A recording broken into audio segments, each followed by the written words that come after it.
Hello everyone, মই প্ৰিয়মী গগৈ মোৰ অন্য এটা ভিডিঅ'লৈ আপোনালোকক পুনৰবাৰ স্বাগতম জনাইছো।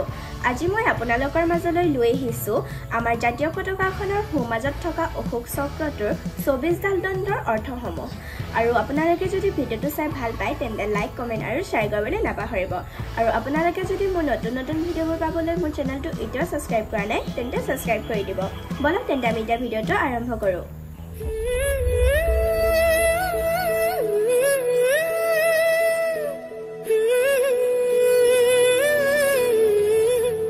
প্ৰথম দণ্ডডালৰ অৰ্থ হৈছে ধৈৰ্য, যাক ইংৰাজীত কোৱা হয় পেচেন্স। দ্বিতীয় দণ্ডডালৰ অৰ্থ হৈছে আৰোগ্য, যাক ইংৰাজীত কোৱা হয় হেল্থ। তৃতীয় দণ্ডডালৰ অৰ্থ হৈছে শান্তি, যাক ইংৰাজীত কোৱা হয় পিচ। চতুৰ্থ দণ্ডডালৰ অৰ্থ হৈছে ত্যাগ, যাক ইংৰাজীত কোৱা হয় চেক্ৰিফাইচ। পঞ্চম দণ্ডডালৰ অৰ্থ হৈছে অনুশাসন, যাক ইংৰাজীত কোৱা হয় মৰেলিটি।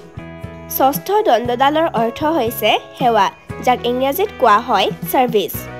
সপ্তম দণ্ডডালৰ অৰ্থ হৈছে ক্ষমা, যাক ইংৰাজীত কোৱা হয় ফৰগিভনেছ।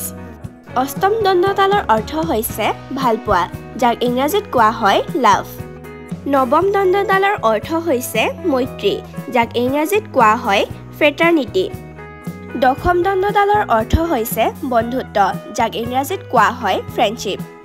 11 নম্বৰ দণ্ডডালৰ অৰ্থ হৈছে সংগঠন, যাক ইংৰাজীত কোৱা হয় অৰ্গেনাইজেশ্যন। 12 নম্বৰ দণ্ডডালৰ অৰ্থ হৈছে কল্যাণ, যাক ইংৰাজীত কোৱা হয় ৱেলফেয়াৰ। 13 নম্বৰ দণ্ডডালৰ অৰ্থ হৈছে সমৃদ্ধি, যাক ইংৰাজীত কোৱা হয় প্ৰস্পাৰিটি। 14 নম্বৰ দণ্ডডালৰ অৰ্থ হৈছে উদ্যোগ, যাক ইংৰাজীত কোৱা হয় ইণ্ডাষ্ট্ৰি।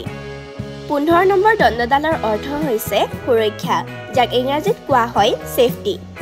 16 নম্বৰ দণ্ডডালৰ অৰ্থ হৈছে নিৰাপত্তা, যাক ইংৰাজীত কোৱা হয় ছিকিউৰিটি। 17 নম্বৰ দণ্ডডালৰ অৰ্থ হৈছে নিয়ম, যাক ইংৰাজীত কোৱা হয় ৰুল।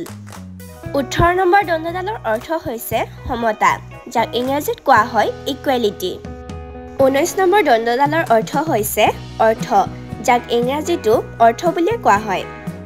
20 নম্বৰ দণ্ডডালৰ অৰ্থ হৈছে নীতি, যাক ইংৰাজীত কোৱা হয় পলিচি। 21 নম্বৰ দণ্ডডালৰ অৰ্থ হৈছে ন্যায়, যাক ইংৰাজীত কোৱা হয় জাষ্টিচ।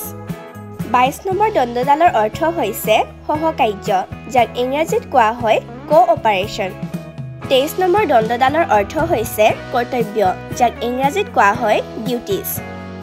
24 নম্বৰ দণ্ডডালৰ অৰ্থ হৈছে অধিকাৰ, যাক ইংৰাজীত কোৱা হয় ৰাইটছ।